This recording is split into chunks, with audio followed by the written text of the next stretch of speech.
Welcome, darlings and mankind, to the Warhammer Universe Theater. Or what, for short. What? Because, when you try to explain Warhammer to someone in general, it's quite a lot, so that's kind of the first word that comes out of your mouth. Yeah. What? You get a lot of what? Yeah. And so I am your host, Farseer Madam Tilly of the Craft World Waifu. And here are some of my co-hosts. We have Tydonis of the Carcardon's chapter, Battle Brother of the Lost Founding. And then Yep. we have Panda. Just Panda. Hi. We don't know what chapter or organization it belongs to yet. And you We just never will. Okay, that sounds like surf talk to me. Prepare to get server lobotomized and become a Mechanicus servitor. The administratum will hear of this. You think I listen to the administratum? Shit, you're a Carcardon. Shit. Your foolish laws have no meaning to me. Yeah, so we're just here to kind of shoot the shit about our love of Warhammer. I've been wanting to cover it, and whether it be like YouTube or podcast or some way or another. I occasionally stream the games on the Twitch at Tavertilly. But my life's a little too busy for me to do actual YouTube like videos. So, but I can just it's easy. I can just kind of sit with my friends and hit the record button, and we can just talk. Yeah. I mean, that's half our recordings anyway. Yeah. Let's see here, but this is kind of like an introductory episode of the What Pod, for short, and Warhammer Universe Theater is a little bit of a mouthful. But exactly. And so I figured we'll just kind of talk about how we got into the hobby and stuff, and what our plans for this podcast is. And talk about a couple of little things before we get on to the first official episode. Mm-hmm. I like it. Let's see here. I kind of first start thanks to Tydonis over here.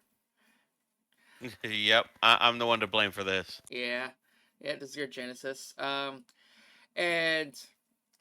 I think it was back in the summer or last spring. At least 9 months ago, I think, when I kind of came up with the idea of doing this. And at first, we were kind of like just kicking around the idea. Like you weren't really fully convinced there.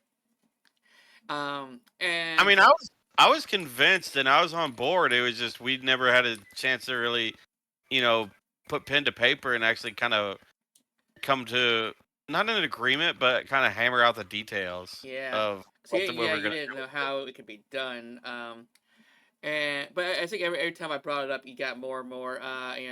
Latched onto the idea. Like I said, I was for the idea right at the get go. Yeah. It was just like I said, I had a whole bunch going on, and I still do. But it's one of those things like, where do we go from this? Yeah. And then just like a month ago, we gotta put Ace of Panda here on the onto the project. We may have point a Neo Volkite blaster to his head.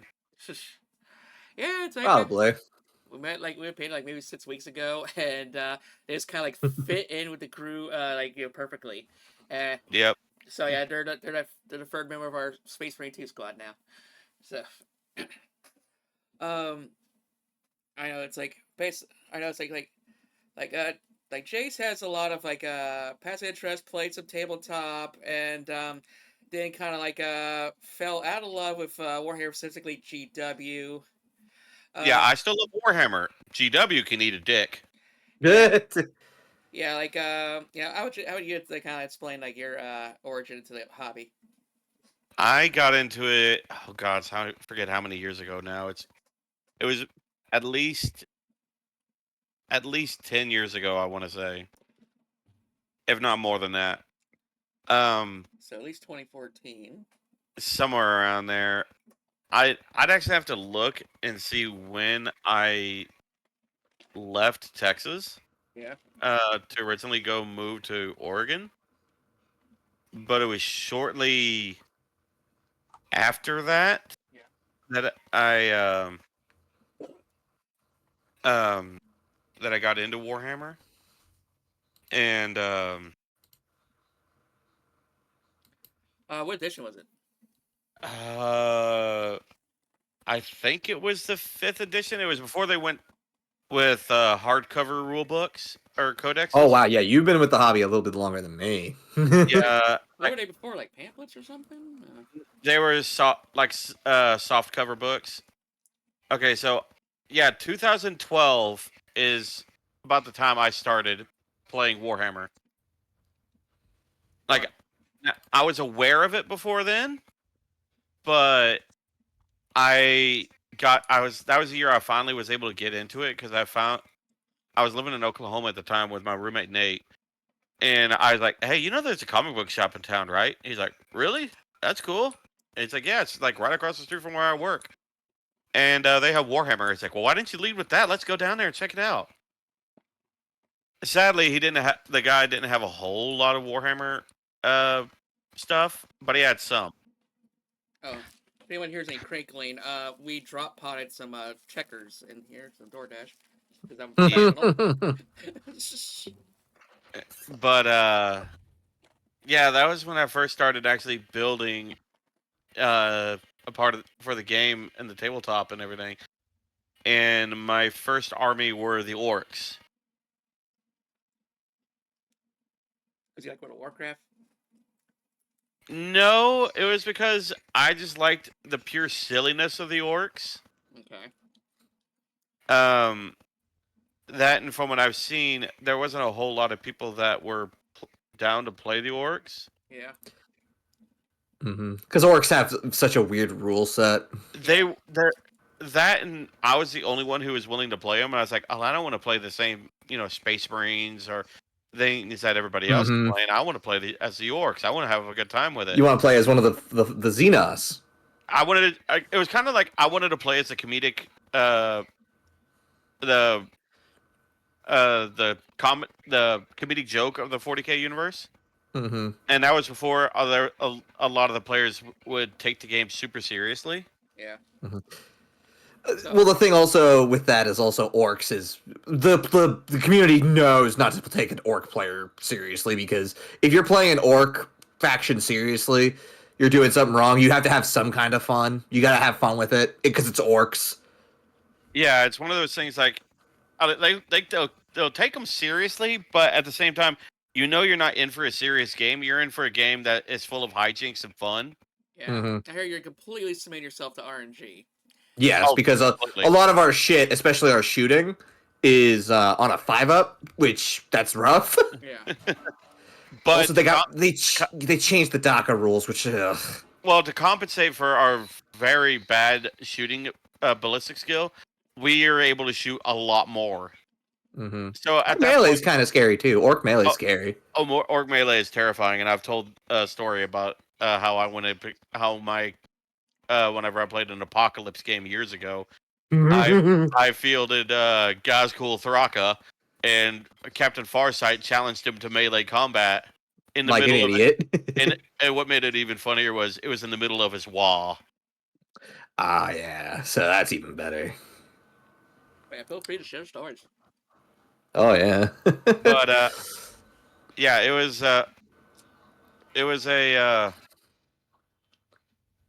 definitely an adventure. But the but basically it was an apocalypse game, and I had Gazkul and his bully boys in a Stompa. While on the other side of the field, we were playing against the Imperium and the Eldar. So it's like Chaos and Orcs versus the Imperium and Eldar. Well, I show up with I just show up with a whole mob of boys, like not a mob, but like a flood of them, to be correct. Yeah, just like hundreds of boys. I showed up with at least. I had about 150 models of orc boys. Yeah, that sounds about right. Painting them all yourself? A lot of them I did. It was just real flash jobs. Like I didn't put a whole lot of time into the detail and everything. It was just because I don't like painting. I Yeah. like building. I love building them, but I hate painting them. Oh yeah, I'm the opposite. I hate building but love painting. But I had Gazcool and the owner of the shop. He's like, "What are you bringing?" And I showed him. He's like, "You want some mega knobs and power armor?" I was about to say, yeah, I was about to ask if you had any mega knobs among them. He's like, I'll give you the. He's like, for funsies, I'll let you use my mega knobs and power armor for the bully boys. And I was like, all right, cool. And he's like, just for more chaos, I'll let you use the 2 stompas. You really only need one because, unfortunately, even back in like 5th edition, from what I remember reading, um, Lord of War rules have always been kind of shit. Well, this was in 7th edition. Oh, so this was when Lord of Wars you could actually like do shit with them. Yeah, Because the Stompa was technically a vehicle. Yeah, it still is. Yeah, but they changed it. It's technically a Titan now, or a Yeah, Gargant, whatever you want to fucking call it. they're So it doesn't get Gargants. Yeah, so you don't get like all the cool like vehicle rules. You don't get all the cool bonuses with it, but you get Yeah. some fuckery. But it was yeah, he's like, "Hey, you want to really just fuck with everybody?" I was like, Was it the custom one with the big belly gun? No, it didn't have. Or is it with like the normal one? It was 2 normal stompas. Ah, that's fair. Well, the Forge World one, which I think you know what I'm talking about. I know it. Yeah, with the belly gun and the lift to drop arms. Yeah, the lift to drop us and the Eye of Orc. I mean, technically, you could still put the eye on the base one. Well, you could at that time you could, but it was more accepted to have them on Gorkanauts and Morkanauts. Yeah, but they busted open my Stompa, and the explosion was away from the Stompa, so I was like, okay, that's cool. Did you not use your CP for Karinen? No. Oh, dude, you should have did. If you did that, they would have fucking shit their pants. Do you know what that stratagem does? Karinen? Yeah. I don't know if that was a part of the 7th edition rules or not. Karinen, basically, you spend 2 CP, and you only use this stratagem when your unit's about to explode. So you can only do it on an explosion, which means it's a Stompa, so there's a pretty good chance it's gonna explode. But basically, you roll a 2d6 and you move and you advance that many inches, and then you explode. Well, it was worth it in my opinion because I just destroyed Commander Farsight's little floaty vehicle. I forget what it's called. I was about to say, yeah, it's a fucking 3d6 damage explosion. Well, no, it's because I got my Stompa close enough, and it got tied up with a bunch of chaos, and my Stompa just walked up to it and just chainsawed it in half. The fucking Death Choppa. Yeah, or the Super Choppa, but Super Choppa, or yeah, something like that. But what happened was that was my transfer port for Gazgul and his bully boys. Because did they take how bad did they get hurt? They didn't. No, wait, no. Did you run Makari too? I had I didn't have a Makari model, but the owner let me use a grot and said. I mean, yeah, same thing. It was basically just an ammo grot, and he was like, "Use this as Makari. It'll help." Yeah, proxy it for Makar.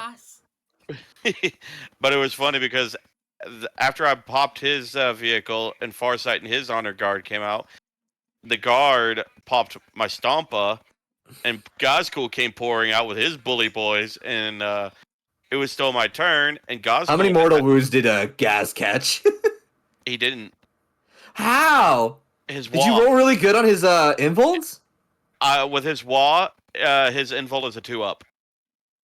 Really? Oh wait, this is 7th edition. Yeah, this is 7th edition. This is 7th edition in Gas, so he's.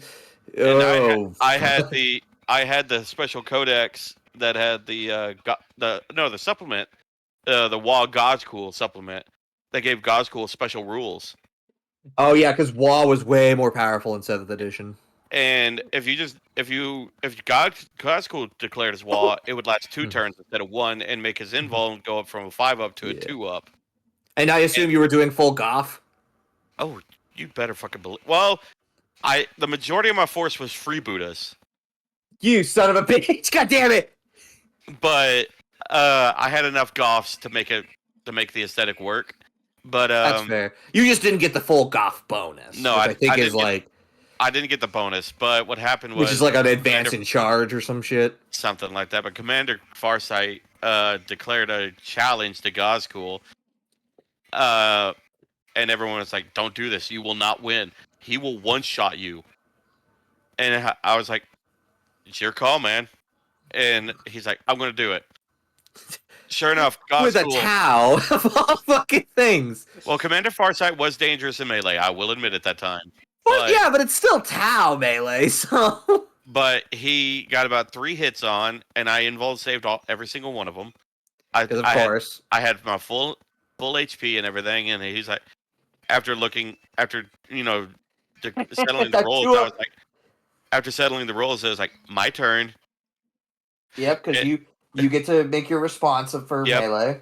Yep, that's how it works. If you survive the melee, you get your that unit's turn immediately. Mm-hmm. And I basically just took the power claw that Gazgul had and just crunched him in half. Yeah, because I think his power claw is like D6 damage. Strength 10, AP 1, I believe. Yeah, I know it's like fucking crazy for like a. And that's every power claw. That is just power claws. That's just strength 10 minus 1 AP. Gazgul's rules were what kept him alive the longest. His kit was pretty standard, honestly. His kit's still pretty solid even today, even by today's standards. But it was funny because the Tau player, he's like, I got nothing now. He's all he had was like a few squads of fire warriors left after Gazgul and his bully boys just because he probably burned all of his drones and resources on killing the Stompa. He did, but that wasn't even the most bullshit thing I did. I ran the formation the Green Tide, which says I can you popped Green Tide. Yeah. I could group any 10 mobs together, and 10 mobs consist of 30 boys. Yep. So you can consolidate very easily and with make Green them Tide. and make them one big mob. And if memory serves, 3 times 10 is 300. Mm-hmm. But I only had 150 boys, so I said, "Fuck it, I'll make it work." And Commander, who's the commando boss? I forget his name. Like the sneakiest Git? Yeah, the sneakiest Git. I think that's Grotznik? Yeah, Grotznik.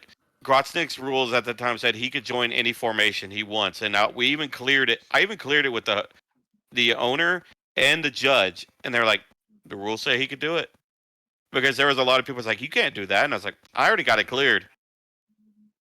And Grotznik is like, well, it's just commando stuff, and like consolidating with orcs is kind of scary and really powerful, especially back then. So my boys didn't take the field initially, but on turn 2, they're like, after I got done with my stuff, they're like, "You're done, right?" I was like, "No, I'm infiltrating." And they're like, "Okay, who are you infiltrating with?" Grotznik. Okay, and the Green Tide. My buddy Nate, who was one of my best friends, he's like, "Oh no." And everyone, what? Because at that point you were doing. This was back when deploy scramblers still really good, but I assume you had deploy scramblers as one of your secondaries. So basically, I infiltrated the back line with Snickrot and about 150 orc boys. Oh, you had 150 reserve. Yeah, it was a single formation. It was legal. Oh right. And I'm so glad they changed that. And since this was an apocalypse game, a lot of the normal rules went out the window. Yeah, because apocalypse is literally just kind of throw everything on the table and have fun. That's really all it is. So everyone's like started laughing because I put about 10 boys, 20, 30. Yeah, you were filling up the table. And slowly, I just watched everybody start from laughing and smiling to like, oh shit. Yeah, that can happen with orcs. Orcs are one of the big horde armies. But they were not the only ones I played. I've played Space Wolves. My original Space Wolf army, I gave to a friend to settle a debt that I had with him. Wow. So I repicked them up. I still have them all in my other room. I have a whole bunch of vehicles and everything for them. I also have Death Guard. Some of it I bought myself. Others I bought off eBay because there are people just wanting to get rid of them at the time. And like one of my, I think it was my Terminators for my Death Guard actually have like Skaven heads on them. Oh, It was kind of a kit bash, but it looked really cool. I'm about to say, yeah, that sounds And awesome. it was like a full army, fully painted and everything with typhus and everything, and I think it was like $150-$200. Oh fuck, So, you had a typhus model? Jesus Christ. so yeah, it was a. I definitely made out like a fucking bandit with that. Yeah. But they and I also have some Chaos Demons of Nurgle, and I also and I sold a lot of my orcs to the shop owner because he was wanting to get more orcs, and Yeah, I was because orcs are a pain in the ass to find, yeah. honestly. But I also have played a little bit of Age of Sigmar, and I have a decent army of Ossiarch Bone Reapers. And like I said, since I have Demons of Nurgle, I can fill them as well for Age of Sigmar. Yeah, because demons are very much like interchangeable between fantasy and 40k. It's the same models, honestly. Pretty much, yeah, like pretty much. Yeah, And that, they don't really dress up, so. Yeah, and since the base has changed, now Age of Sigmar has rounded bases and everything instead of square bases. It's all consolidated now. Yeah. But yeah, my friend Nate was the one who got me into Warhammer and I didn't even play the game. We didn't play the game. He showed me the book for I think what was the RPG? Or Death Watch. Okay. It was a tabletop RPG. Kill Squad. Yeah, Kill Squad. I couldn't remember. He showed me the rule book. He's like, read this, and it had a page dog-eared over to the Space Wolves. And I was like, I have to play these guys. Yeah. But that's an episode in itself. Just talk about the different tabletops and board games. Oh yeah. But yeah, like I said, I haven't played that much since my friend Nate passed. He was one of my best. He was one of my best friends, and he's the one who actually got me into Warhammer and influenced a lot of the stuff that I do now. As far as like video games and music taste and everything, he's influenced a lot of that. I feel you. And but since he's gone, I really don't have anybody to play the tabletop with. So, and basically since GW with all their fuckery with all the stuff they've been doing the last few years, I was just like, yeah, I don't feel like playing the tabletop no more. That and their prices are out fucking rageous. Yeah. Yeah. I was able to find models pretty cheap, but then getting them painted and built, it was like twice that amount. Like I said, I can build the models. That's no problem. It's just I don't like painting them, and I don't want to shell like $150 for, or like even $80 for like, like a just a 10 box of boys and everything. Yeah. Or drop like a couple hundred for like a Gazcool, or even, like if he ever came out like Lehman Russ or something, or even if I wanted to start an AdMech army. The newest one that came out in terms of the Primarchs is the Lion, and that sells out. No surprise, that sold out so fucking quick. They have confirmed that Fulgrim is getting a model as well. Oh, yeah. I know, I'm so fucking hype. The model looks trash. I don't care. I'm happy we're finally getting a Demon Primarch model for Fulgrim, because we got one for Angron not too long ago. Thanks. Those two are needing one. Slash episode coming soon. Exactly, yeah. Yeah, the Fulgrim model, in my opinion, looks horrible. It's. I feel like you just have to do a good enough job painting. That's what you really need to do. I've seen I've seen a couple painted ones, and it didn't look good. Even the stuff made by the Ard Boys, the guys who paint the stuff for the books, for the rule books and everything. Even I'm like, you can't save this model. But yeah, that was my introduction to Warhammer. Like I said, I have over 10 years of playing the tabletop, playing the video games, reading not as many as the books as Tilly has read, but I've read a fair amount of them. Currently, almost know if Sets of Norm Kingmaker is so good. But a lot of the time, I don't have time to read the books anymore. So what I'll do is, if I have a book like a legion or a chapter or something of someone that I really want to read, I will have a audiobook of it. Yeah, Oh, like one of the Primarch books. yeah, Like right now, I'm listening to the Red Tithe. Mm. yeah, I got like almost 200 audiobooks, but I also got like at least over 100 like digital books.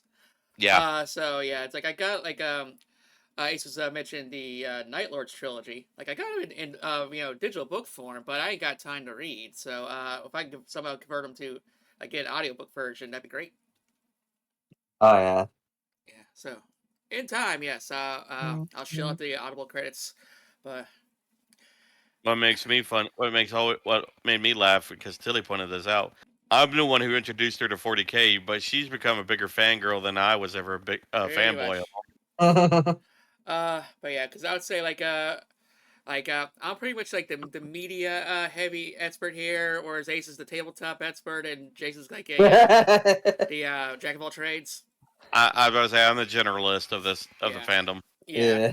So like when it comes to my side of this podcast, I'm mostly because I'm kind of not even touching the tabletop. It's I can't even That's like its own can of worms. I Yeah, can't even that's forward that army anyway. I you, have you'll have to sell. You'll have to sell a kidney. oh yeah I can't even afford a quarter of an army. Because I bought a bunch. Could I feel like she could afford like a Grey Knight's army or like one of the elites.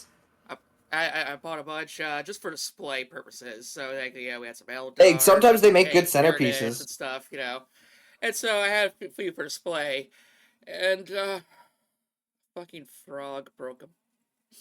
Oh. Actual frog. Yep. Yep. Not Yep. that. Thankfully, it wasn't a barking toad. But yeah.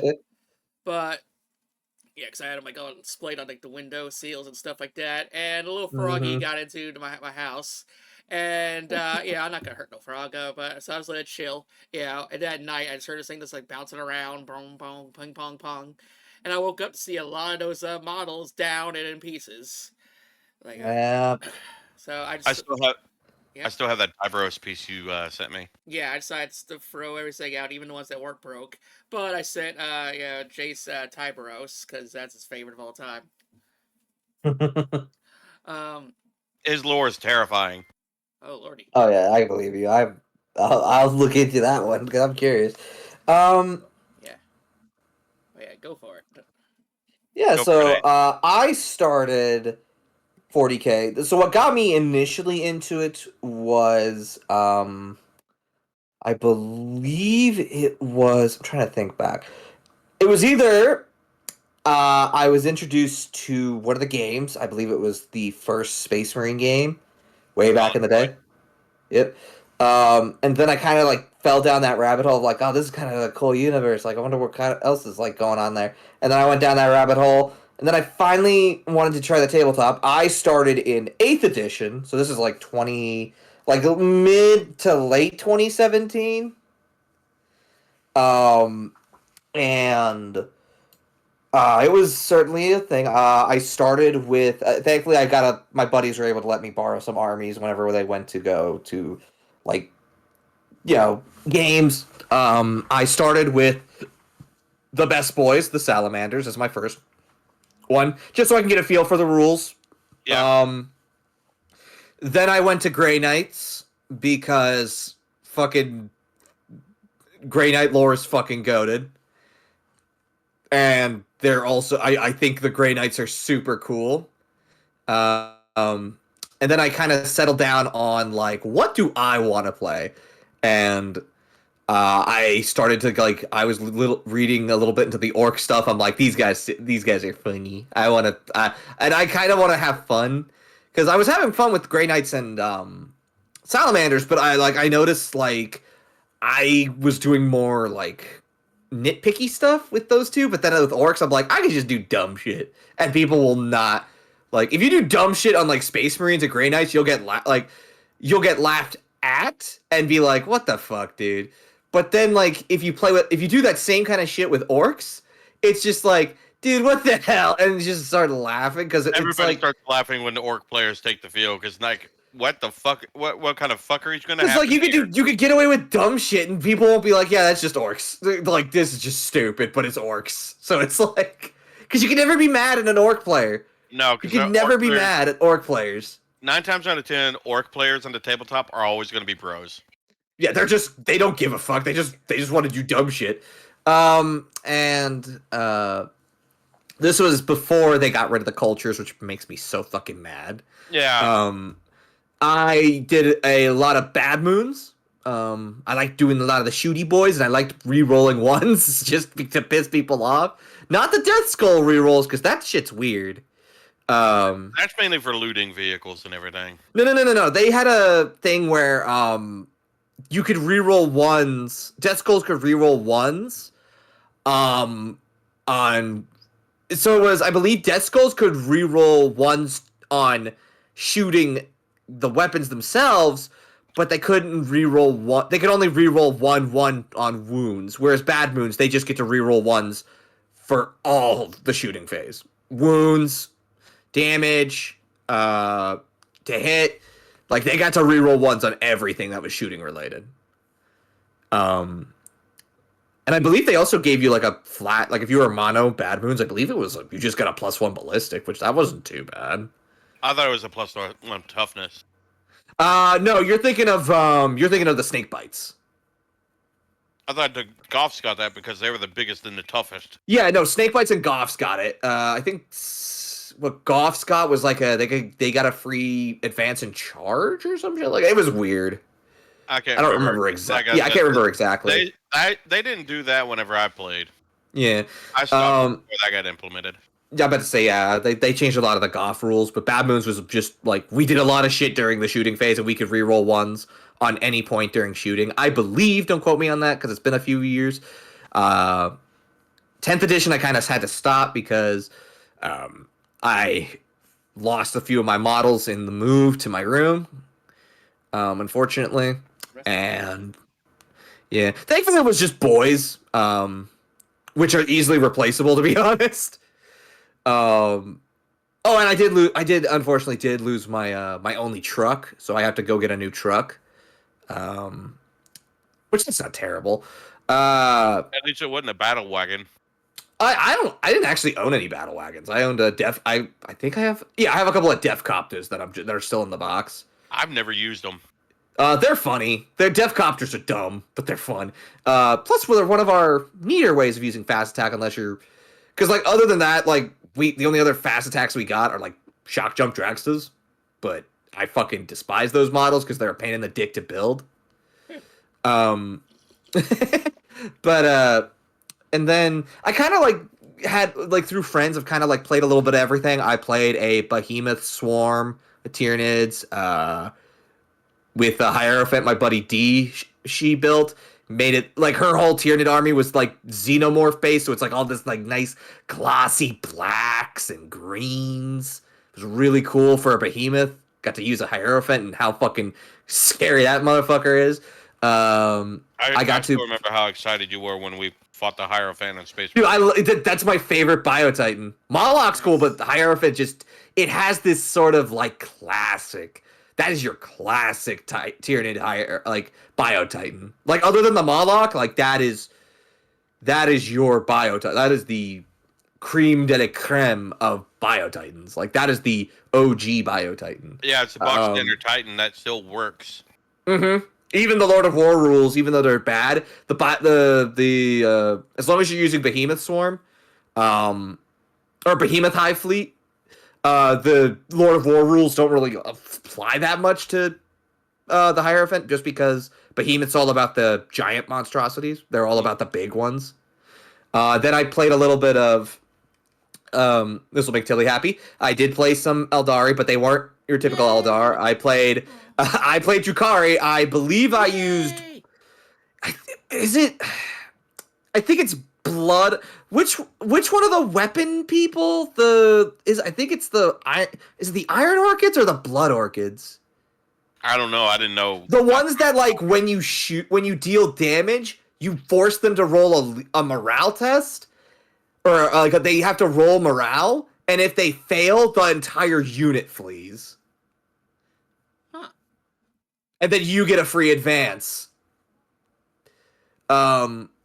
or some shit like that. It's super funny. And I forget who my Cabal was. I think it might have been my Cabal. I forget what my Witch Coven was with that one. But yeah, I used a bit of Jukari.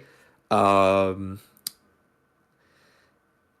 wanted to try Harlequins, but I was told that's a lot, even for experienced player. Harlequins are a lot. Rest in peace, Harlequins. We love you. My buddy Nate had a very, very small Harlequin army, and That's because there weren't any models for Harlequins, and we still.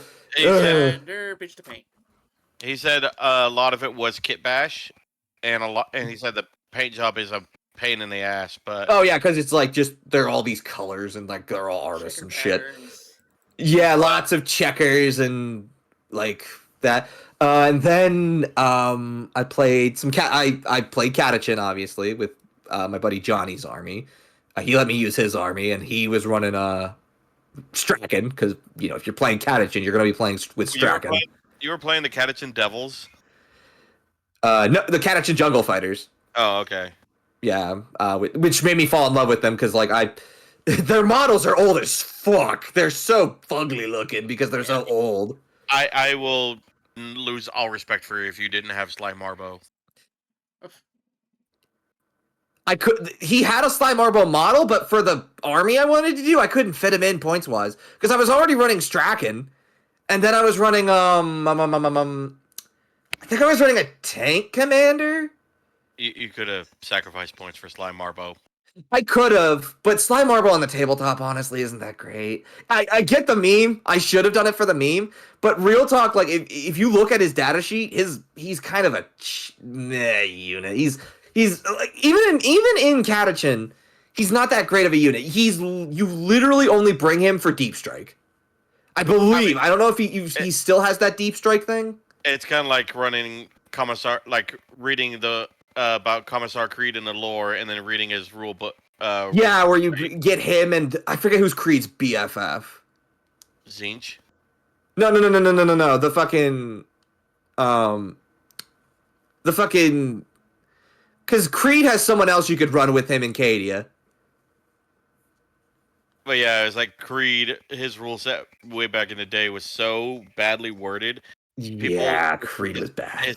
His tactical genius role as infiltrating Titans because of how badly worded it was. Oh yeah, that shit was dumb. And then I think the only time I ever played with Chaos was I was at a buddy's house and she was like, "Hey, like, do you want to play something?" I'm like, "Okay, sure. What armies you got?" And she showed me her 3 armies.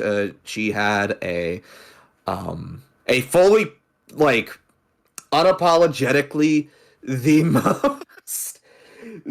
most weeb looking Tau army I had ever fucking seen in my life. Like, I'm talking like full stop. I think it was like I think it was just pure Farsight Enclave too, which was weirder. With like a bunch of like storm surges or like a storm surge and like a fucking like a couple riptides or some shit like that. She had a Kiss themed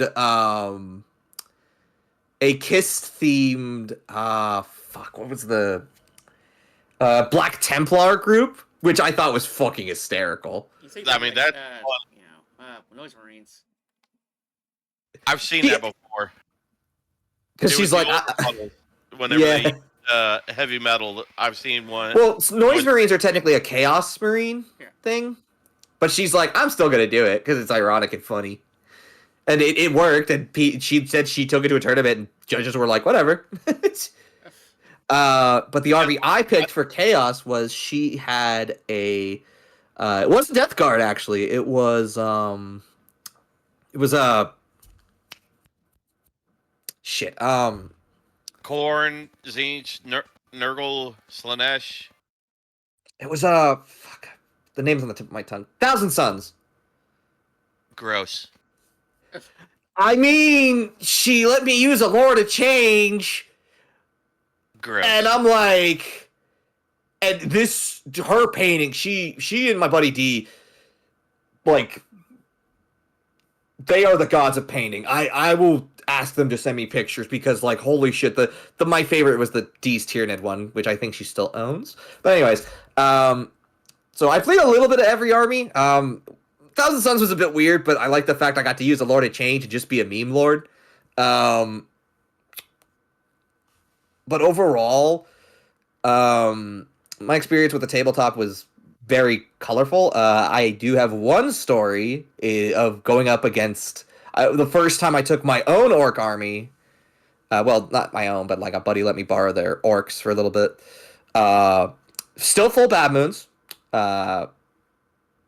They were flavored to be painted like they were painted to be like the away team, the away uniforms for the Pittsburgh Steelers. So like it's all these like, yeah, so it's like white and gold and shit.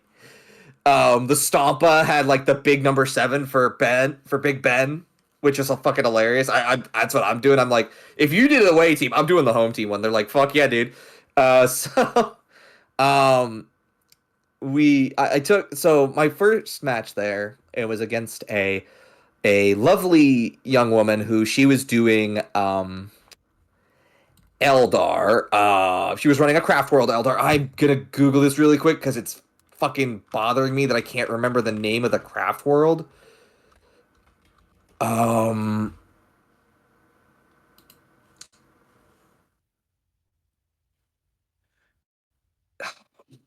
What's the green? Is it Bielton? That's the green. Yeah, Bielton with the fugly ass fucking colors. The green helmet and the white uniform. I never understood that color scheme. I fucking hate it. Oh, I yeah. hate it. The symbol's cool as shit. I'll admit, I love Eldar has some Bielton's, badass like- color schemes. Yeah. Oh yeah, some of the Craft Worlds just have such shitty color schemes. But she was running an Avatar too, and I'm like, oh shit. Or not Avatar. What is it? The really tall models. Are those Avatars or those Archons? I forget. It wasn't the Wraith Knight, was it? Was it a Wraith Knight? The giant models, the ones that look like fucking giant The one- Eldar. The one that stand toe to toe with Imperial Titans. Yes. Are those Wraith Knights or are those Archons? I forget. I want to say Avatar, but Aldari Titans. they're just called Titans. They're called Aldari Titans. Really, I thought they were called like something. Revenant Scout Titan, Phantom Titan, Warlock Titan. The Revenant Scout is the smallest. It's very fast and has jumps. I know it's like a 9-inch model. But yeah, that's the one that I believe those are the ones that are in like the cutscene of Dawn of War 3 when they take Yeah, I think you're right. out by the Imperial Knight Titan. Yeah. Which is weird because for the orcs, instead of a Stompa, they gave them a Gorkanaut. And I was like, Gorkanauts are smaller. Yeah, it was yeah, I see it now. It was an Eldari Revenant Titan because it had the 2 fucking long guns. Yep. Yeah, they were doing Bielton. It was really fun. It was literally just a battle of the giants because like the objectives were always getting fought over. Yeah. But like it was like our fast attacks were just fucking each other up. It was their I believe they're called Phoenixes, the fucking winged boys. Yeah. Yeah, the Phoenix Knights or whatever. And my Defcoptas, and I was also running a couple of Daka jets. So it was just a bunch of like back and forth shooting with the fast attacks. Meanwhile, like all the fucking tank bustos and like the boys are just kind of just fucking around on objectives. But like the whole time, I could tell like her wife was sitting there watching this Stompa just because how a turn would go is I would shoot my death cannon at like a group of Eldars. Then I would focus the rest of my fire onto her Titan. Then my turn would turns would pass. She would focus most of her fire from her Titan onto my Stompa, and not even bracket me because Stompas are fucking ridiculous when it comes to their toughness. Yep. Because this was back when I also was kind of doing a cheeky thing. I ran one of my HQs was a mech boy with a KFF, which is the custom Mega Force Field. Yeah, the custom force field. Yep. So and since he was riding in it, this was before they changed it. Thank God. they changed it because it was kind of bullshit. It covers the entire thing. Yeah, it covered both the Stampa and it had its aura go outside the Stampa. Thankfully now it's like it has to the mech boy has to be outside. The big mech has to be outside of the transport. Yeah, for its aura to work. Yeah, it can't be like in a battle wagon that has. Yeah, because that's what they would do is like they would just stick him on a truck and just drive him around. But yeah, so like. Then my next game was against that guy. And Tilly, I will give you one guess to guess what legion he was running. Let's see. Oh, it's a legion. Okay, so yeah, it's a loyalist. And you know what I mean when I say that guy. He played the Smurf, didn't he? Yeah, I was gonna say it was gonna be Smurf or Imperial Fist. No, worse. Huh? Dark Angels? Iron Hands? No. Blood Angels. Yep. Blood Angels. Oh no. He was doing it was full, not like unapologetic Blood Angels. He was running Dante. He was running a what was the super scare? Like again, this is still 8th edition. I'm trying to remember what was the scary combination. It was a because you would run a specific HQ with Blood Angels and a specific relic, and it was really scary. I'm trying to remember what it was. But yeah, it was like that. He had a couple of rhinos, some fucking, like, it was the most, like, meta list you could see with Dante. Like, Dante, I think he had, like, I don't think he had a librarian. I don't even remember if he had any psychers. There was a librarian, but I can't remember his name. Yeah, I don't think it was a named librarian for the Blood Angels, but, and I think he got pissed when he looked at my list, because there was one weird thing on my list. Even for Bad Moons, it was weird. Even, like, most of the other... Because there was another person playing Orcs. He was doing Pure Freebooters with Captain Badrook, which... Best captain. I'd say, yeah, best war boss. Because he went back in time, killed himself just so he could have 2 of his own gun. Or 2 of his favorite gun. Was that Badrook? No, that wasn't Badrook. Who was that? I thought it was a freebooter. No, it might have been a freebooter, but it wasn't Badrook. Because I know he has the teleporter belt. But yeah, I was running a weird boy. Nice. So, do you know what a weird boy is, Tilly? Oh, yeah. So, for the listeners who don't know, a weird boy is a orc psyker. Which is really odd, because orc psykers normally don't live that long. Because they're weird boys. But the ones that mostly survive are because, like, people believe they are conduits of Gork and Mork, which we'll talk about more in the Orc episode. But yeah, I was running a weird boy, and he had the what was it? It was the one that lets you advance really fucking far. To jump? Yeah, to jump. I know to jump's a teleport spell. There was another one. It basically was like a mini Wah. I couldn't tell you because the jump is the only one I remember. The jump's the big one you're taking as. If you're taking a weird boy, you're making him run to jump. Because fuck you, I'm bringing my boys with me. You should have used old Zogwart. Oh, I should have. Oh, I'm gonna write that down right now on like a little sticky note. But yeah, so he looks at my arm. He's like, whatever. And he was like this, like, fat snobby dude too. Yeah. Like I'm talking like full stop. Like he was that guy. And again, he was running like your typical Blood Angels. Like he had a couple of dreadnoughts, a rhino, fucking Dante, all this shit. Like it was full Blood Angels, like trying to be up my ass. So what happened is it's battle round 3, and it's the whole time he's bitching about my shooting because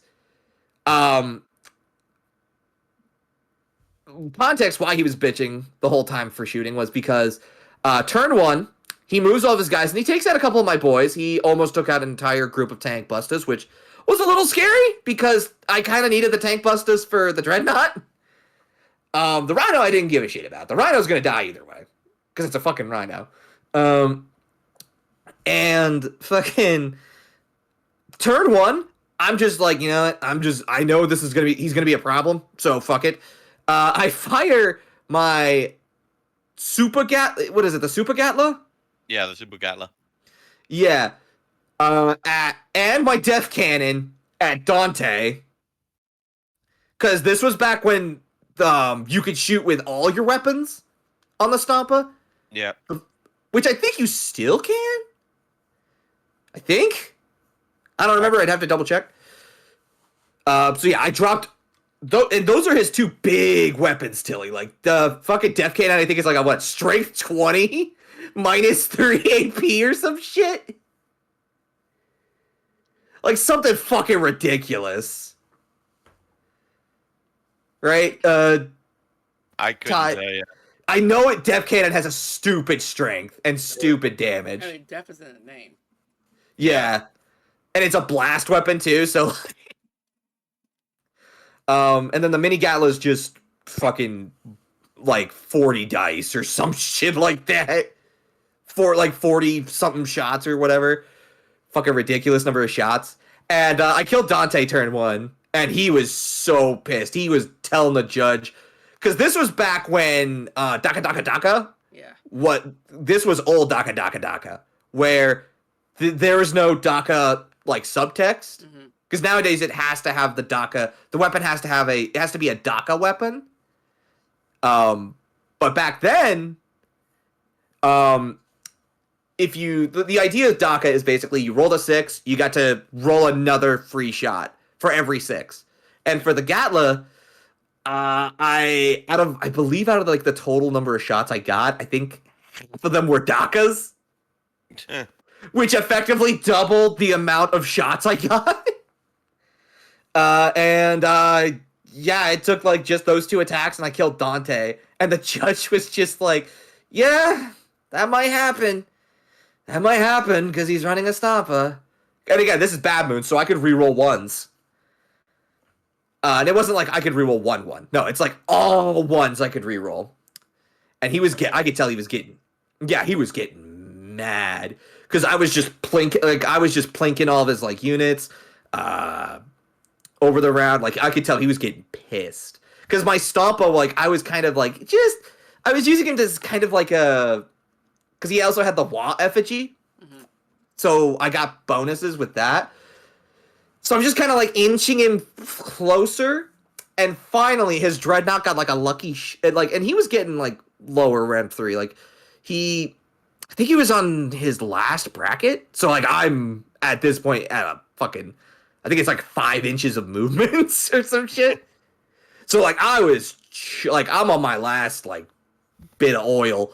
And eventually his Dreadnought got a lucky shot on me with like one of those fucking plasma cannons or whatever they're called. And I had 5 CP. And I did the thing that I told you about. I was like, all right. No, I spent 2 CP for a stratagem called Karinen.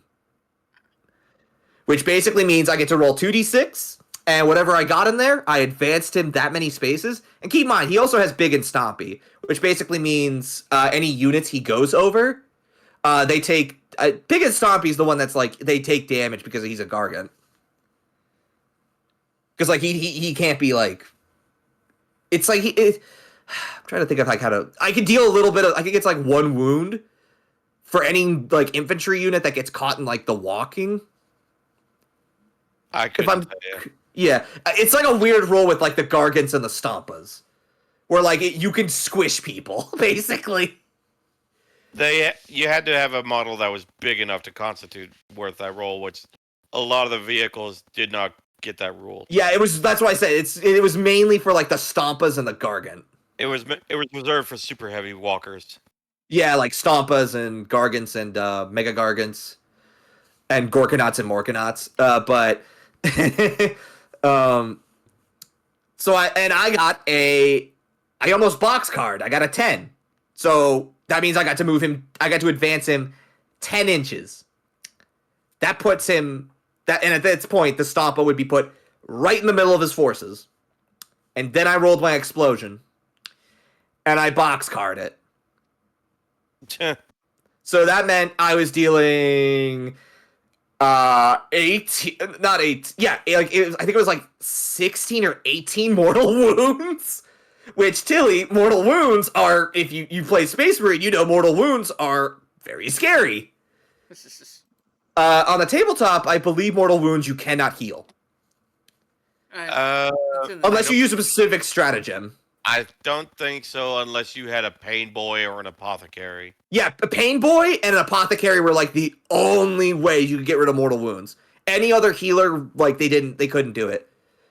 Because I know Sister Hospitalers couldn't do it. But anyways, so he explodes, and again, this is like 16 to 18 mortal wounds. An average Space Marine, I believe, has like what, 3 or 4 wounds? 3 if you're a Terminator. I believe you had 4, and if you were a Chapter Master, it depended on what your War Gear loadout was. Yeah. But like on average, a Space Marine, even if they're like a Terminator or a Dread, like no, just like a Terminator or whatever, it was like 3 to 4 wounds. Like that's health. So and it's not like, oh, like it spreads to each model and that's no.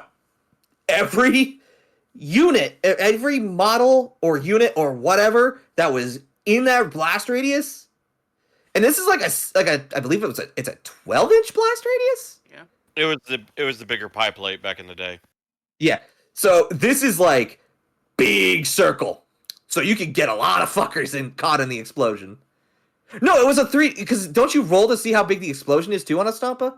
I think it used to be that way, but I think it got streamlined where everyone has the same explosion on the series. So, yeah, I think now Stompa has like a 12-inch radius, which that's still really big. Anything above 7 inches in on the tabletop, that's scary. That's long range. That's actually pretty good range. So a 12-inch explosion radius in the at this late of the game, because round 3, that's I would say that's late game. Round 2 is more mid game. 2 and 3 were mid game. Or anything past 4 is like, what the fuck is going on? Well, you also got to remember, I'm used to playing 6-round games. And yeah, those games would take hours to do. Oh yeah, no, yeah. So it explodes, and the judge was losing his shit laughing. By the way, like we had a gathering at our table at this point, and I was creaming him. Like I was securing him. He was so mad that he delegated resources to trying to get rid of the Stompa. Like he said all of his intercessors said fuck it and just left all the objectives. So I was able to get deploy scramblers and get all my like fucking extra units out. And free points. I got my line breaker, and I forgot I got another secondary. I think I pretty much got all my secondaries. Like I was very far ahead in terms of points. I think I was like 10 or 12 points ahead at this point, which Tide can tell you that's a big gap for round 3. Yeah, there's no coming back from that one. Yeah, once you like he would have to take like he took bring it down for one of his bring him down, which sure that's a little tailory for secondaries, but sure. Because a lot of people there at the tournament were running like bigger units, so this was the guy that was like he had like bring him down and like fucking the other secondary that made it so that you'd get points for just damaging vehicles. But anyways, so it explodes and it pretty much killed almost all of his army, I think, except for like a handful of his units. And the moment he did that math, I have never seen a man of, because he was like 300 something pounds. Like he was a big guy. I have never seen a 300-pound man go from 0 to 100 and then on the floor, because he immediately tried to grab my Stompa to throw it onto the ground. Wow. He was like, it was full unapologetic rage. Yeah, I've seen a couple guys like that, and they were banned from the shop. Oh yeah, no, he got like, I'm talking like 2 guys like jumped on him because I was more worried because this isn't my model. The Stompa wasn't mine. Like these orcs aren't mine. So like the owner, like fucking, I thought the owner was gonna have to call the police, and lo and behold, he technically did. He's like, because this isn't the first time he's raged like this. And then of course I got my like after that I kind of won, obviously. Uh, and then I played against this young 13-year-old running a fucking horrifying Tau that fucking used his Storm Surge and one tap my Stompa turn one. I'm like, what the fuck? Um, yeah. Overall, I've been interested in the media. Best Primarch is Vulcan, as I will always say. Vulcan's best boy. Um, and just then, I've just been kind of like, casually been a part of like the thing, kept up with media, read a lot of books. But yeah, that's my experience with the 40K. I've been with it since 2017, so about probably 8 years now. Very nice. Let's see here. Yeah, like I don't actually only play like technically one game. Cause I went to a game shop and they're doing like little rental 1,000 point rental armies. Oh, those are nice. That's probably like a kill team. I will be Uh, right back. Okay, but yeah, Yeah. essentially, I was really like the opposite of you because I basically I was playing Blood Angels and this girl was playing Orcs and I won. Yeah, because orcs like bigger. Orcs are really good in 2,000 point games, but in 1,000 points, they kind of struggle in Yeah, smaller games. yeah, they had a weird boy and stuff. I had like the little like the land speeder that was kind of neat. Um, and you're like, oh shit, I only have a couple points left, so let's get a batch of grots. uh, mm. But hey, at least I can say I'm undefeated. Now technically, I guess my origin is actually I got 2 points of like Warhammer origin. There's one where Jace brought me in. And technically my very first experience, which I wonder if it should be as like this might be a separate video because at least probably a 20-minute story. Um, but essentially my introduction to Warhammer was actually through like tabletop D&D roleplay. Oh, you did Rogue Trader. Might have been Rogue Trader. I think they're also throwing Because out that's the Horus D&D Heresy. equivalent. Yeah. That's the D&D equivalent in 40K Yeah. is Rogue Trader. Yeah, it was Rogue Trader, but it was gonna be Horus Heresy for a moment, so I'll tell you that story because basically I got thrown into the deep end with people who knew all about this lore, and I'm having to wait Oh, because I knew nothing at this point. I didn't know even what I yeah. couldn't tell you what Astartes was. Yeah, I couldn't tell you a single character. Nothing. It's just and how I would experienced a few things for the first time, and even I saved the party several times. So I'll tell you that at the end, as a separate portion. Um, but yeah, Tytos kind of brought me into it. Can't remember the initial conversation, but like yeah, I started like looking into the game, started like the older stuff first, and yeah, and then just picked up the books, got like the Horus Heresy and stuff, and essentially like I knew I was never really gonna go near the tabletop because that is a money pit, and I'm a broke bitch because I mean I bag I groceries was part fortunate time for enough. a living, so Yeah, I was fortunate enough to have buddies that let me loan out their armies to me. I took care of those shits like they was made of diamonds. yeah. Like like I bought like the attaché cases with that fucking are like literally you could store anything in and it like you could shoot it with a tank shell and it'll be fine. Oh damn. Like those attaché cases, those really nice carry cases. But yeah, I only make like Just so that way I treated them shits like diamonds. like I said, I only make like $1,000 a month, so there ain't no way I'm affording the hobby. I get you. But it's like Warhammer. It's just like a comparison. Say if you're a huge Mass Effect fan, because Mass Effect is awesome. Yeah. However, you only got like 4 games and like 6 books that kind of suck. But if you want to get into Warhammer, you got so many of everything. Except for like shows and movies, but and animations, they're still lagging behind. Yeah. But there's at least probably going on 500 books at this point. I think there's a book dropping like almost every other week. And then I get essentially it's like, do you want to keep up with Star Wars or Warhammer? Because I remember attempting to try Star Wars, but like even if I read 2 books a month, I couldn't keep up. Uh, Well, why not both? it's similar to Warhammer. And then they have like going on like going on 50 games, especially if you count like the mobiles. Yeah. But yeah, plenty of video games to choose from as well. So that's kind of where like I'm at. I'm a big fan of like video games media. So Yeah. yeah, essentially that's where a lot of my when it comes to these podcasts, like I'm gonna be kind of like a lore master storyteller because I'm just like diving into the books and I can just pretty much Mm-hmm. book club it, and then we can talk about what happens, and we can talk about the factions or people who do appear in these stories. Um, Mm-hmm. and let's see here, and then of course also be reviewing the games and whatnot. Alex currently on the stream, I'm playing a lot of Space Marine 2 and Dark Tide. Mm-hmm. Mm-hmm. All right, I'm back. Welcome back. Welcome back. So yeah, well, we're playing a lot of Space Marine, and I figured we could also kind of talk about the new updates that's coming uh, in this episode. Uh, and on top of that, like I said, Dark Tide, I'm trying to get into, and then let's see here. Like I said, I'll tell my story at a bit here. First up, well, let's take one we go over the Space Marine 2, because we're gonna try to, at least I'm gonna be following this game as this podcast goes along. Yeah, I'll say with Yeah. Dark Tide. Dark Tide. I kind of like. I could get the first impressions, but right now, but I kind of gave it like a wide berth for like a year.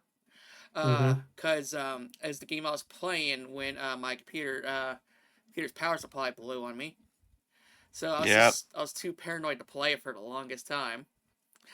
And but I kind of realized, wait, if my computer can run Space Raid 2, it can definitely run Dark Tide.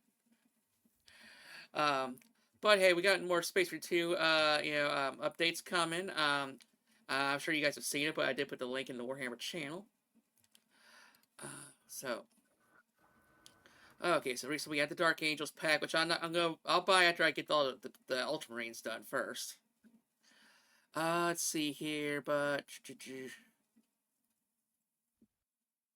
yeah, we're getting a Salamanders and a Raven Guard cosmetic pack. Those two are always kind of paired together, or like kind of like the lesser like not exactly lesser known, but kind of like lesser important, I guess, when it comes to Yeah. the elite loyalists. Yeah, because Mm-hmm. when it comes to loyalists, like your big three are always going to be like Ultramarines, Space Wolves, Imperial Fists, uh, and maybe Blood Angels. Yeah, they're the top four. Let's see here. Then lesser to that is the freaking Salamanders, White Scars, and Raven Guard. And then on the bottom tier is definitely the Iron Hands. We never get anything about them. Mm-hmm. Yeah, so I barely have any books about the Iron Hands, and I got like over 100 books. Yeah. Let's see here. And then there was one more chapter.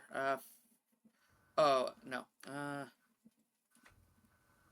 What was that last Loyalist chapter? Raven Guard. No. Oh, for season 3? No, I was talking about like what's the ninth Loyalist chapter I'm forgetting about? Wait, The 9th? you know what I mean? Oh, I didn't catch it. No. No, because I mentioned Ultramarines, Blood Angels, Imperial Fist, and Space Wolves are like the big popular ones. Then kind of like in that mid tier is the Salamanders, Raven Guard, and White Scars. Then the one no one Mhm. talks about is the Iron Hands. But who's the last one? In terms of Guess we'll never know. in terms of loyalist, Yeah. Dark Angels, Ultramarines, Blood Angels, Iron Hands. I'm trying to think of the one that nobody talks about. Imperial Fists. No, I've already covered them. Let's see here. Oh, they might not be like a loyalist in the traditional sense, like they don't have their own legion. You might be thinking of like the Black Templars, the Death Watch, and the Grey Knights.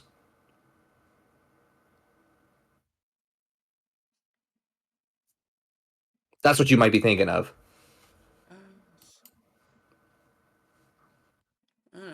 cover them all. Because I know I listed 8. I thought there was a 9th one. But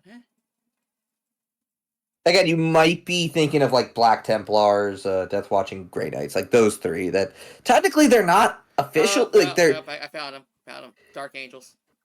yeah, the Dark Angels. Okay, Dark Angels is pretty up there. Yeah. So I mean, okay. So you had top 5. Then you had I said that then Salamanders and Raven Guard are kind of the bottom 4. Yeah. which is a shame Yeah. because they don't get they deserve more lore. They deserve more media attention. Oh yeah, God damn especially it. the Raven Guard. Raven Guard, I'd love to see more shit of because like I want to see how the fucking stealth force of the fucking Imperium operates. Oh yeah, these 3,000 pound, 8 foot tall. How these fuckers can be so ninjas. sneaky. Yeah. Right. Yes. But yeah, because I remember I was I was reading up a famous bio. I'm like, this guy is more lore than multiple Primarchs combined. Mm-hmm. I just don't get why they just don't spread out the lore evenly, because like they hitch the wagon out to like one that seems popular and they kind of stay with it, and like It's mostly they're like, all right, let's just throw what's at a dartboard and then see if it'll be interesting, and if not, oh well. Because the problem with like writing certain factions with that is you also have to keep in mind they have to make it make sense in the lore too. So like the reason that not many people know much about Tyranids is because a lot of the lore is based on secondhand accounts. Or like same thing with like a lot of Chaos Legions. Like you normally those are like fucking interrogation tapes or some shit like that. Because like it's all word of mouth. yeah. Because the general populace of the Imperium doesn't know half the Xenos exist. They have an idea. They know about the Eldari, kind of. But for the general thing, the general horrors, they don't know anything about. Yeah, like they don't know about the Necrons. They don't know about the Tyranids. They don't know about Chaos. Yeah. I think. And I'm gonna mention this in the Xeno episode, but like I think one reason why they don't really why like Gene Stealers have such an easy time infiltrating is because there's people they're so used to humans getting mutated for all the because all the working and living conditions they gotta deal with, Mm-hmm. And most of the time, people willingly join Gene Stealer cults because it's like the Imperium doesn't know how the fuck to treat their people. Yeah, which is heresy. And It's heresy to say, but okay, but yeah, we're getting like a new PvP map for a Necron tomb, so that's gonna be a nice little aesthetic setting. Oh shit! PvP, we're gonna be fighting the Biovore. See here, which is a let's see, a Tyranid form that's good at both distance and melee, and it shoots out like spore mines. Biovore, what? The Biovore. Oh. It's the Carnifex with the cannon on its back. Oh, the Carnifex, let's go! Or I thought that was the Exocrine. The clips and pictures I've seen, it had, I can't remember what it's called because I don't play Tyranids, but it was basically the Carnifex with the cannon on its back. Thing. Oh, okay. Because when you said cannon on its back, I'm like, I thought that was an Exocrine. I was say I don't have all the answers. You know what I'm talking about? You've seen a Tyranid Exocrine, right? Yeah, I have, but it's just, I couldn't remember their damn name. Yeah. Yeah, okay, yeah. I was thinking of the... Okay, yeah, that is the Biovore, yeah. I feel like these were ass backwards, but we got Salamander's Champion and a Raven Guard cosmetic. Because the Salamanders is a fucking sniper one. Wait, what? Sniper class, yeah. Okay, so Relic has already talked about that. They've said that they wanted to make them the heavy, but the Ultramarines were already the heavy. Oh, boo! So they were like, okay, well, we could give it to the Salamander and give it. And I've seen I've seen pictures of the Salamander Sniper cosmetics, and it does look really good. Yeah, okay. but you think the Raven Guard should be the sniper? I was about to say, like, wait, the Raven Guard are more than likely going to be assault. Really? I was gonna say, well, no, I take that back. Raven Guard does a lot of their units. Like looking at some of the stuff they've had? A lot of their stuff are assault marines. Yeah, like lots of jump packs. And we're also going to be getting the beaky helmets. Yep, and you're gonna be able to. Ah, hell yeah. You're gonna be able to customize it where you could take the icon off the beaky helmet, so that way you could have it whatever beaky helmet you want on whatever chapter. The Now beaky helmet's great, which means you I, technically can make a Stern Guard vet now. you can. I personally don't like beaky helmets, but that's just me. But a lot of If people you are want like, to, I was about to say, if you want to go for the Stern Guard vet aesthetic, which I think is dope, then hell yeah. I know that a lot of people are wanting Relic to make it where possible, where you can get the Mark 8 pattern helmet. And Oh! well, it's in the game, but they want it where you can remove the icon off the helmet. Oh, yeah. Are you talking about the Black Templar one? Yes. Yeah, Well, yeah. it's not the Black Templar, but it's like the old style helmet. Yeah, I know what you're talking about. But yeah, it has a icon on it for, I believe, one of the Dark Angel successors. Oh, yeah. And a lot of people were like, Raven Ring? "Can we have it without this?" Yes, I believe so.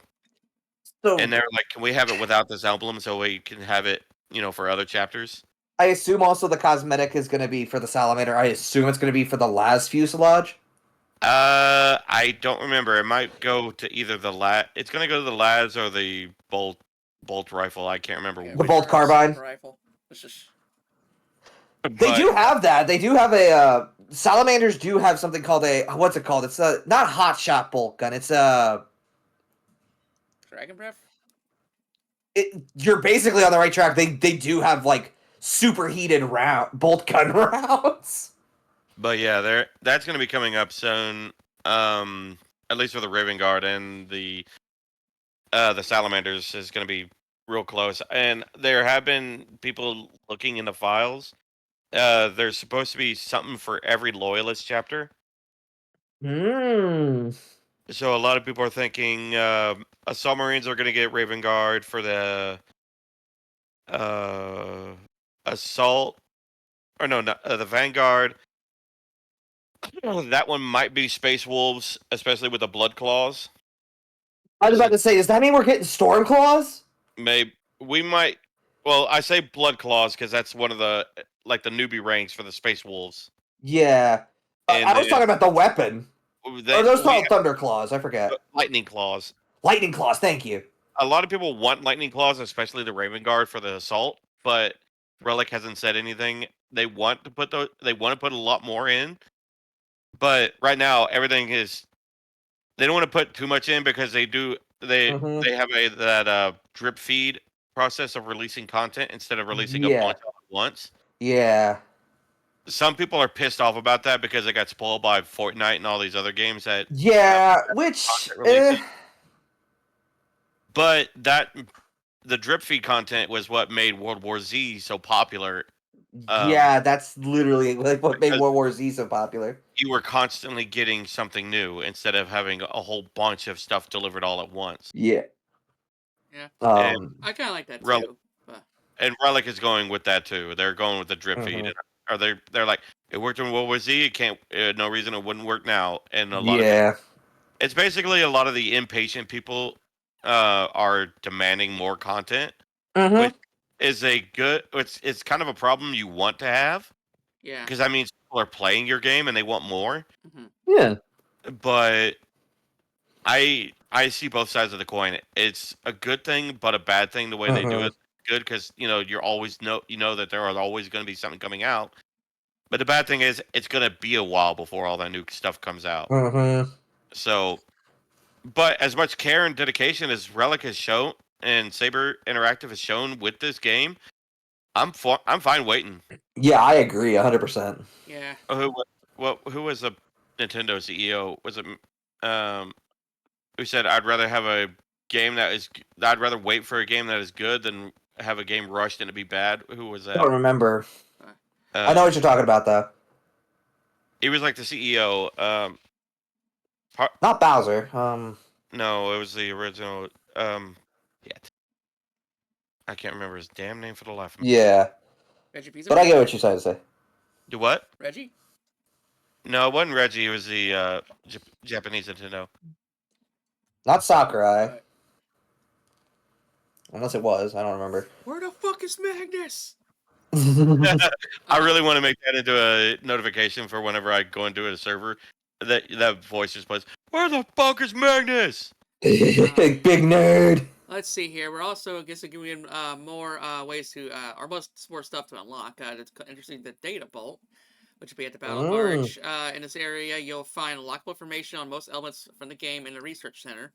As well as cosmetic awards. To unlock them, you'll need new special currency earned via in-game achievements called Ordeals, which are on all campaigns, all modes. Examples like completed any missions in operation modes on average threat or higher, or knockback spore mines to kill Tyranids, make a Carnifex stun itself in operations mode. Okay, so yeah, etc., etc. Also, Basically, challenges. kind of like the stuff you do in Speed Freaks. I found the quote. It was Miyamoto who said, Miyamoto. Okay.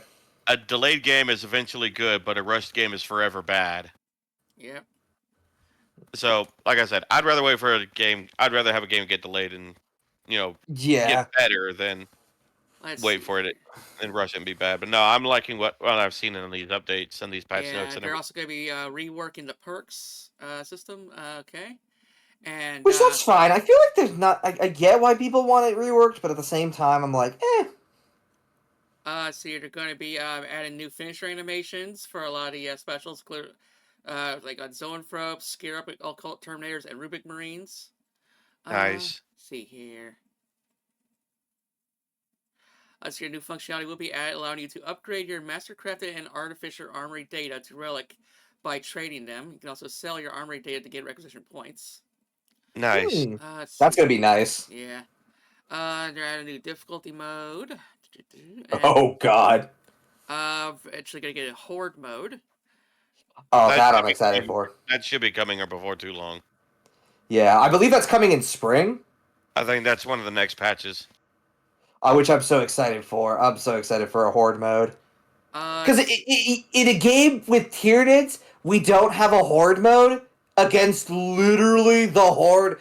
Like, not a horde army, the horde army. Mm-hmm. People argue the guard is the horde army. Well, like if you're talking like just in terms of numbers, but they're like if we're talking like the OG horde, Tyranids are like. I would argue Tyranids are a bigger horde army than guard. Because guard, you could just run a bunch of vehicles. Tyranids and orcs and guards are considered the horde armies of the 40k universe. Yeah. But with Imp Guard, you could kind of get a little weird. You could add your numbers with tanks. Yeah. PvP arena.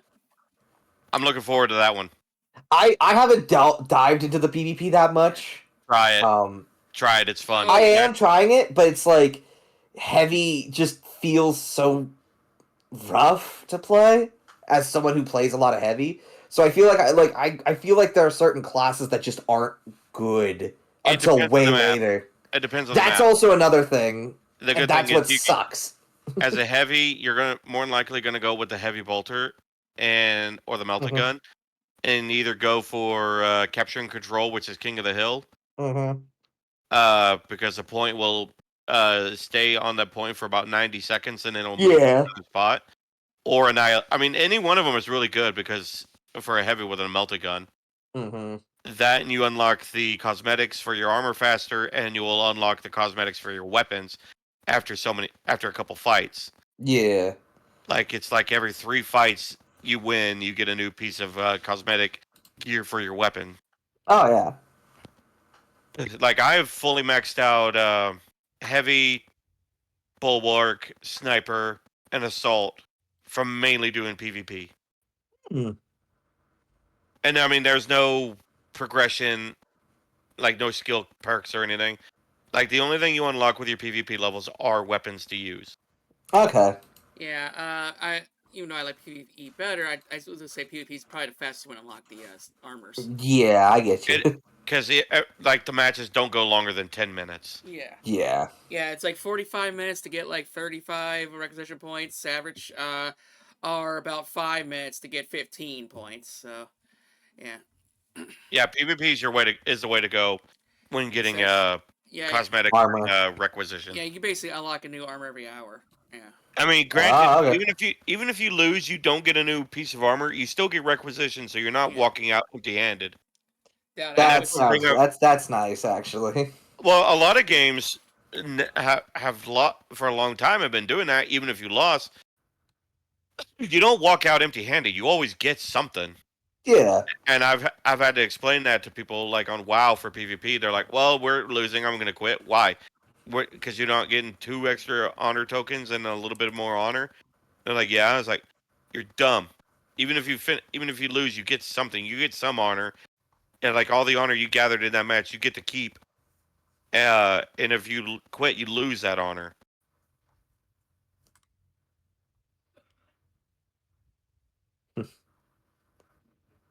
Yeah, I get you with that. I Honor I points is how 100% agree with that mindset. and honor points is how you progress through the honor ranks, which Hmm. gives you better and better gear eventually. So it's just one of those things. I prefer PvP to PvE. Does it sometimes suck when you constantly lose or get back to back losses? Yeah. All it is just Any kind of competitive game or that kind of thing, getting a cold streak sucks. but I mean, all it is just changing your class, joining a different version of the game. Hmm. It's like, oh well, I'm not doing a capture and control. All right, I'll hop over to annihilation and use a heavy bolter, and that should get me more wins. Oh hey, I'm winning more. Okay, cool. I'll stick with Yeah, this a little bit till I get tired of it. exactly.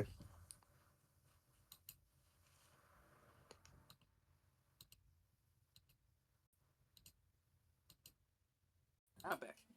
So, Oh, But well, yeah, I was wondering where that silence went. I'm like, Tilly? but yeah, it. The PvP in the game. It's fun. It's quick. Sometimes it's painful because there are sometimes you'll get camped right outside your gate. But Yeah, I've had that I happen mean, to me a couple of times. but those matches are over really quick anyway. So it's like, okay, I lost, but I got a little bit of requisition out of it. Yeah. okay, let's see. That, and sometimes the PvP is just. I mean, sometimes it's evenly matched, and you pull some stupid shit, and you're like, I can't believe that worked. Hmm. Alrighty. And so, anyways, yeah, I think this is a good wrap up for our introduction episode. Yeah. Hope you guys will like it. You know, it's basically just audio. I don't really do any editing. I ain't got time to edit, and I can't got to Yeah. wait for an We'll edit have a for. little thumbnail image for us. We're all busy. Yeah, We're busy fucks. we're enthusiastic nerds, but we're not professional content creators. No, far from it. Yeah. I'm about to say, yeah. A lot of the content I make, I don't even get paid for, so I'm like, fuck it, I don't Hmm. care anymore. It's a fun little side hobby to do. That's Oh how yeah. I view it. Like I look at it this way: it's fun to do, and if I eventually get to the point where I get paid for it, cool.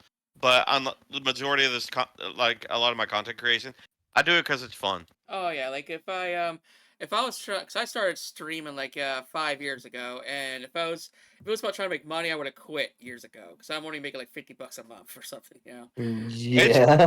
it's So that's a full tank of gas right there, damn yeah, near. it's just oh yeah.